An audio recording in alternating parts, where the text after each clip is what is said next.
achieved. The current state of MMA and contendership and title belts and everything, it just seems to be, especially in the UFC, it seems to be incredibly, it's not consistent. Let's go with that. You know, you've got champions who are looking for these money fights. They don't want to take on the number one contender. They want to take on the guy who's going to bring in the number $1 at the box office and put the most money in their pocket. You've got title challengers who can't get, or at least up-and-coming prospects and prospective title challengers who can't get fights because no one will sign a contract to face them. For example, Kamaru Usman just cannot seem to get an opportunity to fight anybody. He's calling it Colby Covington. Covington's not interested in fighting him, simply because they probably recognize, Covington recognizes that he's, you know, Usman's a handful. We've seen that. You know, we got James Vick talking about it last weekend. Nobody in the top half of the division wants to take him on because he's a problem. He's a liability. He's a massive threat to someone's position in the division, and the return isn't there. And that leads me to the Professional Fight League, the former World Series of Fighting organization, that's changing the format, and I'm curious to see how it plays out. I don't know if it'll work or not, but they're looking to do a regular season type scenario where fighters fight X amount of fights. I don't know exactly how it's going to play out. That will lead to the playoffs and championship fights, and it'll basically create a scenario where if you win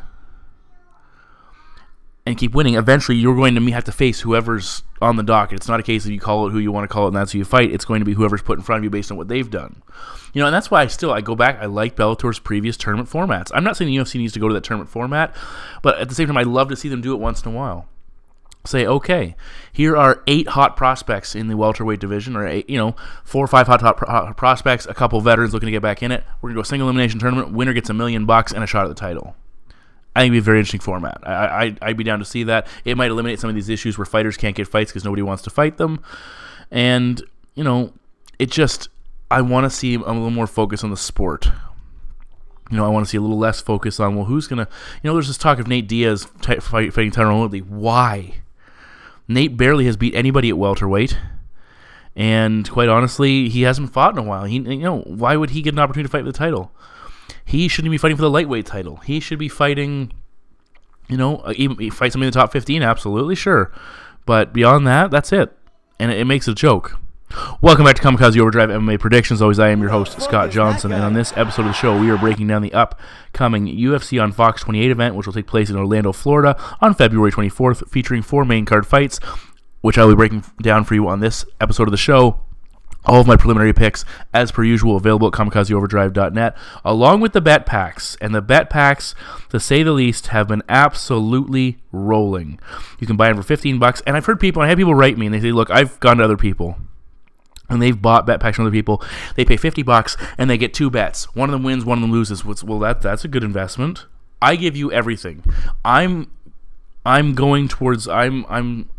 advertising to people who want to know as much as they possibly can about all. I'm not saying it's right. It's the best. It's all the information I can put together and all the breakdowns I can do. But I'm saying you want to know what you want to know about every single fight out there, where your betting potential is. Take a look at what I offer. $15. You put your money where you want to. I'll tell you where I would suggest putting it. But yeah, it's up to you. I'm coming off a 9-3 show at UFC Fight Night 126. My big bankroll parlay won 42.37 units. My big reward parlay won 27 units, so basically broke even. The Marcin-Tybura fight was the one that killed us. Had he been able to hold on, both those would have been massive returns. The big reward would have been more than double that, and the big bankroll would have been upwards over 65 units. But overall, for 2018, I got to go back and find these stats, because for 2018, we are absolutely destroying the numbers. I actually meant to total these up before I started talking. Unfortunately, I didn't get there, so I'll have to give you a basic breakdown of what we've done so far. This year, again, we're off to a fantastic start. I couldn't ask for a better start as far as my prediction record is concerned.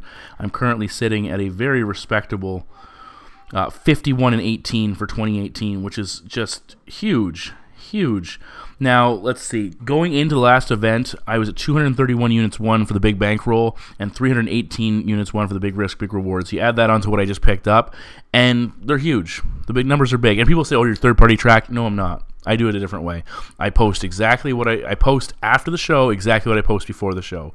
So you buy my bet packs, you can see exactly what I'm posting, and you can go to the review and see what I posted there, and that's where you see the numbers. Okay? I don't do it like other people do, just the way it is. I know people... You can save your breath if you're going to dump all over me. If you don't want to buy it, don't buy it. If you don't like what you see, you don't like what you see. If you do, keep doing what we're doing. On that note, We got 4 pretty fun fights. Let's get to that first main card prediction. The first fight of the night takes place in the UFC's welterweight division as Platinum Mike Perry, 11 wins and 2 losses, takes on Max Payne Griffin, 13 wins and 4 defeats. Now, Perry's coming off a loss to Santiago Ponzinibbio. The last time he lost a fight, which was against Alan Jouban, he followed up with 2 violent knockout victories. And it's also worth noting here that Perry is fighting at home in Florida, and that's something we've been paying a lot close attention to recently and having a lot of success with. For Max Payne Griffin, he dropped his debut via TKO to the aforementioned Colby Covington. He did score a TKO victory over Montano in his second performance. He lost a decision in his last fight to Eliseo dos Santos. Griffin, physically an inch taller, he'll have a 5-inch reach advantage, but Mike Perry is the younger man by 6 years. Now, looking at things, both guys have big knockout numbers. All of Perry's 11 victories have come by knockout. Griffin, he has 7 wins by knockout, so both guys can know how to finish opponents. On the flip side, Griffin is 4-3 in decisions, which isn't bad, it's not great. Perry 0-2. Both of his defeats on their career have gone on the scorecards. Now you look at Max Griffin first. He came up very aggressive. Intends to come up very aggressive. He throws his hands. He's not afraid to sit down in the pocket and trade. He's got some power in his overhand right. He'll throw a lead left hook. Not a big jab game. I like to see him jab a little bit more when he's attacking. Against Dos Santos, he rocked him early with a well-timed right hand. He hurt Montano in exchange and eventually finished him with ground and pound on the mat. You know, he's got good anticipatory skills where he can hurt a guy and knows when to go for it. You know, some guys just aren't sure, they hold off. Sometimes they go for it and they're not ready yet. And I like what I've seen out of Griffin so far. Now, in the flip side of things, when he fought Dos Anjos, he got rocked himself and swarmed. He took some big damage via ground and pound, but he ultimately survived, showed how tough he is. You know, he had some success clinching up with Dos Santos. Wasn't able to control him, but he at least was able to close the distance and put him into the cage temporarily. He has had issues on the mat with Colby Covington, but of course Covington's a top-level wrestler. That's not something we're expecting to see here with Mike Perry, even though Perry could take him down. But, you know, Griffin wants to keep this fight standing. Now, that plays exactly into what Perry wants to do as well. Mike Perry has significant power. He hits hard with everything he throws. Tends to throw a few more single strikes than I want to see. He has a nice left jab. He mixes in hard low kicks as well when he lets them go. He keeps pressure on fairly well. He tends to hold his hands a little bit too low for my liking, but he's not afraid to get hit. And so far, his chin's held up. He almost invites opponents to throw in, and then he looks to counter-strike. When he fought Gyun Hu Lim, who's a big puncher in his own right and a big man, Perry dropped him with a counter-strike, put him down. Same thing when he fought Danny Roberts. He hurt him in that hand with the right hand.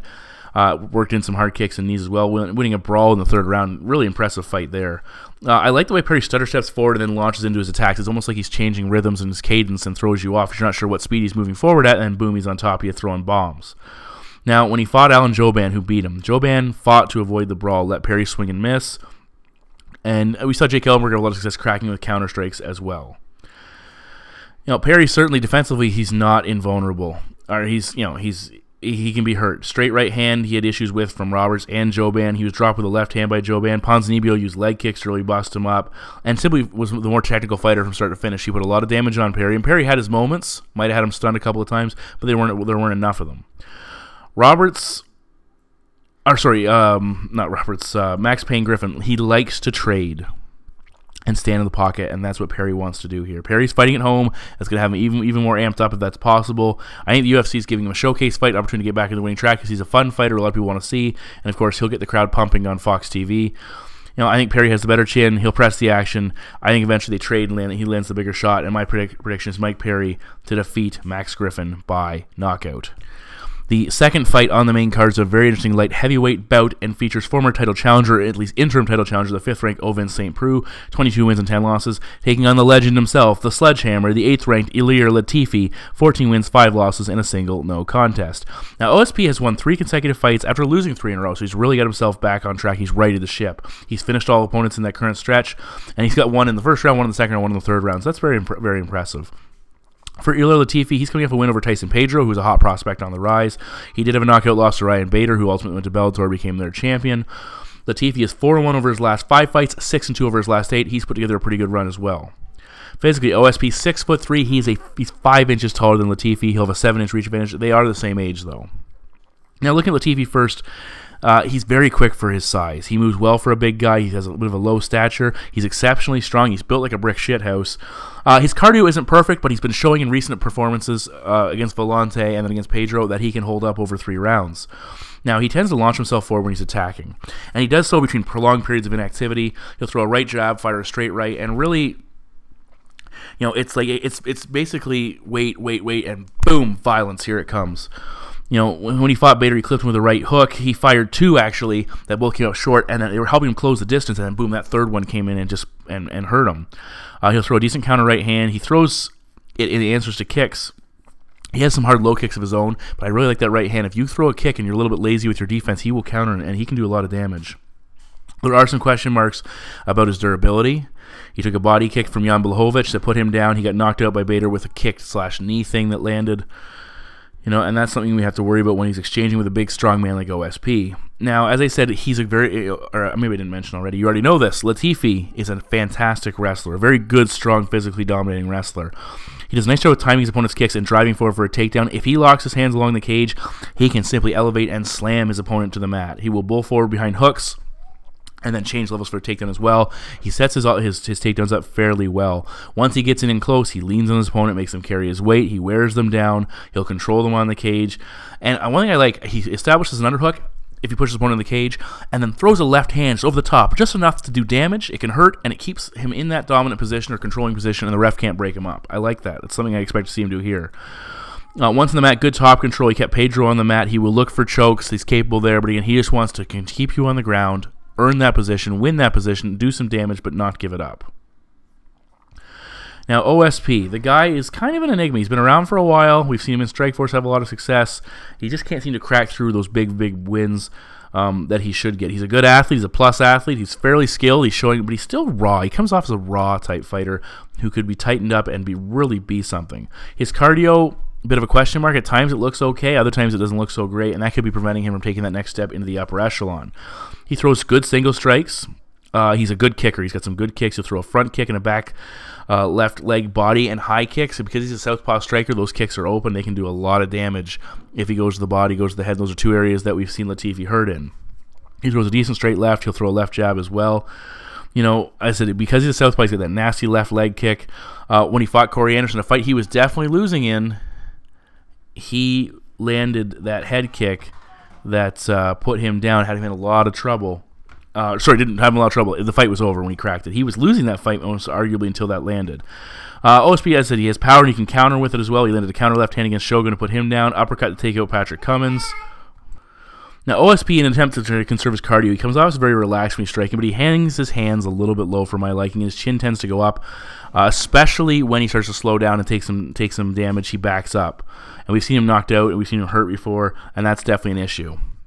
Now, when you look at his track record, especially the stats, OSP has given up a lot of takedowns or not scored any in his defeats. Usually in victory, he finds 1 to 2 takedown completions, and that's where he does some work. Or at least it opens up more opportunities for him. You know, when he fought Corey Anderson, he was taken down at will. And this is one of the exceptions to the rule. He was taken down at will. Anderson was able to bull rush him forward and to put him on the mat. He was able to pin him on the cage with regularity. OSP had a hell of a lot of trouble creating separation. And he was not very aggressive when he was taken down. And he let Anderson do a lot of work. And Anderson was going to win that fight if it went the distance. Now, Latifi, as I mentioned, has struggled with kicks. He can counter kicks, but that lower stature is going to expose him to the high kick and the body kick that could certainly create a lot of issues for him if they land. Latifi has the wrestling to create issues for OSP. He didn't have an answer for Anderson on the cage or on the mat. Corey Anderson had way too much success on the mat for what Latifi was able to, or for what OSP was able to deal with. Latifi can't spend too much time at range. He must fight all the way in, hold top position, grind him into the cage, simply outwork him. If Latifi can bank takedowns on top control early and clinch control time, it's going to pay off late, as that should slow OSP down to the point where he's no longer a factor in the second half of the fight. And my prediction is Ilir Latifi to defeat Ovince St. Preux by decision. In the co-main event of the evening, we move to the women's strawweight division for what should be an absolute fantastic scrap, as former title challenger number 2 ranked Jessica Andrade, 17-6-0, takes on the 5th ranked fighter in the division, the tiny tornado Tecia Torres, 10 wins and a single defeat. Now, Andrade comes into this fight in an extremely interesting spot. She fought Joanna Jędrzejczyk and lost a 5-round title fight that really was not that wasn't that close. Andrade made a decent showing of herself, but she wasn't going to win that matchup based on what she did. But then Jędrzejczyk immediately goes and loses the title. She's fighting for it again, but Andrade looks like it was the champion, lost the title. And then Andrade goes and crushes the number 1 ranked fighter. The only person that had previously beat Claudia Gadelha was Jędrzejczyk. So now Andrade is firmly affixed in an opportunity to win a title shot again with a win here. even if Joanna defeats Rose. Now, for Torres, her only loss on her career comes to Rose Namajunas, the current champion, and she has a win over her earlier in her career, so they're currently 1-1. So if she wins this matchup, they can easily plug that fight as a rubber match opportunity for those two to go head-to-head and see who comes out with the title belt. She has 3 straight wins coming into this. She has, including her first finish over Juliana Lima, a decision victory over Michelle Watterson, who's a pretty hot prospect, or pretty hot contender as well. Both girls are 5'1". They are tiny girls, but they are fucking lethal. It'll be odd, actually, for both women to be facing someone the same height as them, because traditionally they fight taller fighters. 2-inch reach advantage for Andrade. She is 2 years younger than Torres, and again, it's still baffling, and Joe Rogan will bring it up at least once through his play-by-play, that Andrade used to fight at bantamweight. Now, when you look at these two girls, we have a juxtaposition of styles. For Tecia Torres, she has been a decision machine, 9 of her 10 victories going the distance, and just recently, I say, getting that first decision win on her record. She tends to be still aggressive, just not able to put fighters away. Now, for Andrade, she's a straight-up killer. 17 victories, 12 of them by finish. That's damn impressive for the women's division, where you see a lot of women racking up decision victories. She is an absolute killer. Including 2 wins at strawweight, and, of course, the Claudia Gadelha fight, she absolutely battered her pillar to post after she got things going in the first round, and very much I would suggest that she could have finished lesser fighters had Gadelha not been so goddamn tough. Now, Torres, you look at her, black belt in karate and taekwondo, BJJ blue belt. Her key to success has been her volume and her activity rate, 4.77 strikes landed per minute versus 2.48 strikes absorbed per minute, so that's pretty impressive there. She does a good job of pressuring and cutting off the cage, moving forward. She uses a lot of fakes and feints, and that helps her to overcome her opponent's reach. We don't know if that won't be an issue here in this fight, so we'll see how that plays out. She comes from a bit of a kickboxing background. She'll throw a lot of kicks that also ties in with taekwondo, and she can work from the clinch. She'll frame and she did a good job of framing with her knee strikes and landing against Lima in the clinch as well. That's something she should try and look to do here. Now, she came out very aggressive in that fight and used a lot of pressure, and again, tied the clinch, the collar tie, landing big elbows and knees to try and put her opponent away. It was I really was happy with what I saw from her for a fighter who's been known for going to the distance and getting there and throwing and attacking. Now, as far as her wrestling is concerned, she has decent wrestling, but she can be taken down. Back on the show, which seems like ages ago, Renan Marcos had success putting her on the mat. Rose took her down twice in her most recent fight. Watterson actually scored an early takedown in that matchup as well. Now, we did see when Juliana Lima looked for the takedown, she was able to counter that takedown into the fight-ending rear naked choke, which was damn impressive. But against Jessica Andrade, we're facing a horse of a different color here. Now, Andrade, she carries good pace, and it's her power makes her able to overwhelm her opponents back into the cage, let her hands go, and just simply bust them up. She throws lots of hooks. She'll go to the body. She'll counter straight, swing wider range. A lot of people equate her to almost a female version of John Lineker, but I don't know. She offers more than John Lineker as far as I am concerned. She is better in close, which isn't surprising. But again, similar to Torres, she's facing a fighter who's not going to have that reach advantage, and that's going to help her significantly in that matchup. She throws hard, short punches. She'll throw knees on the inside. When she fought Jojo Calderwood, who's a very big fighter for that division, she closed the gap. She handled it with relative ease, big takedowns in the clinch, and eventually finished her. Arguably, the problem with her fight against UNA and Jacek is she struggled to track her down. She did land 83 significant strikes. It was the second most versus the former champ. She was still aggressive. She just couldn't track her down. Gadelha had a lot of success cracking her early, but frig, Andrade is tough, and she showed how tough she was in that fight. She's an exceptionally capable ground fighter. She can scramble. She'll attack the guillotine. That's her signature submission. When she took down JoJo, she slammed her down a couple of times, eventually getting that guillotine, ground and pound, leading to the guillotine for the finish. And the big thing is, when she fought Claudia Gadelha, she turned that fight around on the mat. And Gadelha is an absolute monster on the ground. And Jessica Andrade said, I don't fucking give a shit. I'm going to beat your ass here. And she did. That was a prediction I correctly predicted, too. I love that fight, as you can tell. She landed some brutal top position body shots and ground and pound and just destroyed Gadelha on the ground. Her cardio held up in that fight, putting up a good fight all the way start to finish. We saw it against Angela Hill, it was more of an active fight. She did something similar there. She showed how tough she is. She's still attacking against Jacek, despite the fact that she was getting, not having a lot of success. I've seen a lot of people think Tecia Torres is going to win this fight quite handily, which shocks me, because I think Torres is a less impactful version of Andrade. They're not identical fighters by any stretch of the imagination, but what Torres does, Andrade does better, and then she does other things to make herself even more effective. Torres, where she's been more aggressive, she needs to be evasive in this fight, and I think that's going to run counterintuitive to what she's been wanting to do and trying to do recently. Andrade is going to be right there to hit her. Instead, Torres should be trying to avoid her, and she's not going to do that. Andrade, I think she's going to move forward in this fight. She's going to land power strikes. Torres won't be able to back her up because Torres doesn't have the power to back her up. And look for Andrade to eventually get the fight to the floor for ground and pound. And my prediction is Jessica Andrade to defeat Tecia Torres by decision.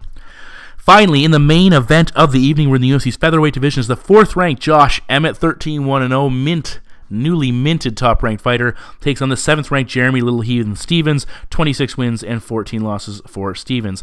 Now, Emmett is 2-0 since returning to featherweight. He's fought there before, but he started in the UFC at lightweight, and had always said he planned to go down a division once the opportunity struck him, but he had some success early on. He's coming off a massive KO of Ricardo Lamas that's vaulted him into the top part of the rankings. But keep in mind, that wasn't a featherweight fight. He came in at 148.5 pounds, and I believe he took that fight on short notice after the Aldo pulled the Lamas fight, so he gets a bit of a reprieve there. But still, that's a little bit tough for him to win that fight and not have made weight. For Jeremy Stevens, he's been on a roll lately. He upset former Strikeforce champion Gilbert Melendez in his featherweight debut. He scores a TKO victory over Doo Ho Choi in damn impressive fashion. Prior to that, he fought some good competition. He lost a split decision to Renato Moicano, and he lost decisions to Frankie Edgar and Max Holloway. Those are damn big names. He also beat former bantamweight champion Renan Barao and Dennis Bermudez. I got the Bermudez fight correct. That was pretty good. So he's been very impressive late, despite even losing some of those matchups. Physically, Stevens 2 inches taller than Emmett. He will have a 1-inch reach advantage. He's also 1 year younger. And he's only 5 weeks removed from the win over Doo Ho Choi. So talk about striking it while it's hot. Emmett, though, 2 months removed from the Lamas fight. So these guys both had success, had big wins, and the UFC said, let's pair them together and see what happens. Now, looking at Emmett first, he is your prototypical Team Alpha male fighter. Not an overwhelming, but, okay, I said prototypical. I could be wrong there. He doesn't have overwhelming wrestling numbers, but none of them did. Benavidez didn't. Faber didn't. These guys aren't known for spamming takedowns. So the type of guys, they get takedowns and they hold top control, and that's where they don't need the big numbers. Emmett only lands 2.09 takedowns at a 52% completion rate.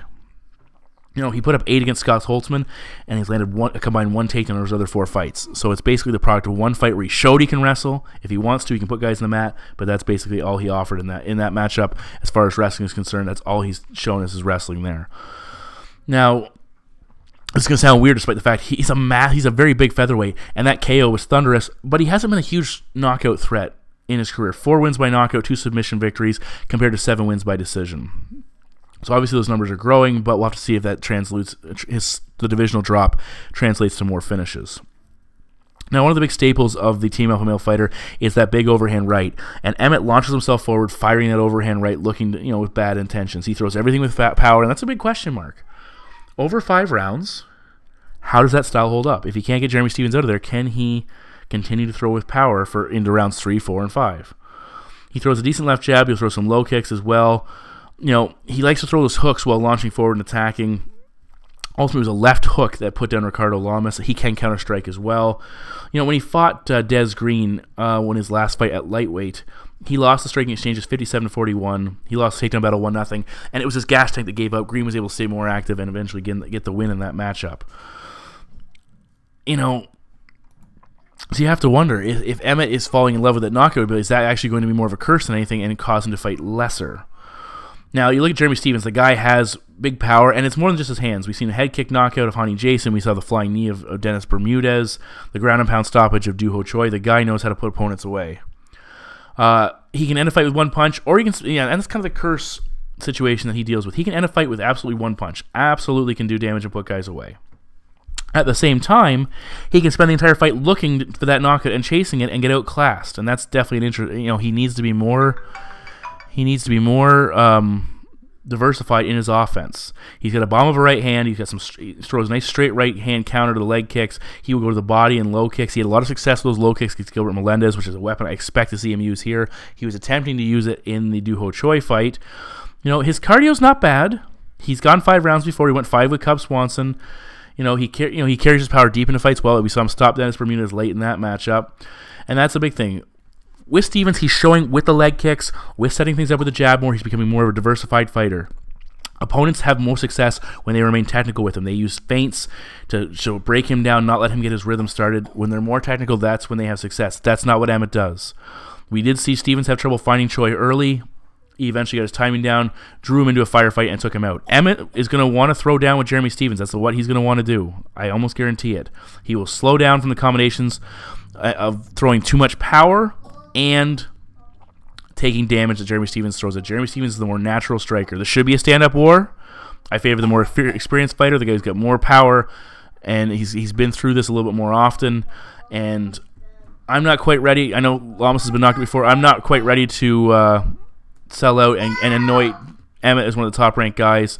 Look for those leg kicks to add up on behalf of Jeremy Stephens, slowing him down. And my prediction is Jeremy Stephens to defeat Josh Emmett by knockout. So those are my 4 main card predictions for UFC on Fox 28. All of my main card picks, as per usual, will be available at KamikazeOverdrive.net. You can also pick up the bet packs, which have been absolutely on fire of late, so you want to look into those. I can't guarantee I'll keep it rolling, but I'm putting all the same work in, evaluating things the same way I've been doing to start the year, and it has been working out so far. I'm clicking at almost a 75% prediction rate as far as getting fights right, which is damn impressive as far as I'm concerned. Why wouldn't I be? You can follow me on KO underscore predictions on Twitter. You can check me out on Facebook. I'm also available at YouTube. I'm nearing 2,000 subscribers on YouTube, which isn't bad, but hey, whatever. That's all for me. We've got still a lot of fights coming up. We got a big pay-per-view next weekend, which is I'm very much looking forward to, and I got to get to work on that ASAP. Thank you for tuning in. I appreciate all the positive comments and everything else, and I'll talk to you guys soon. Hi.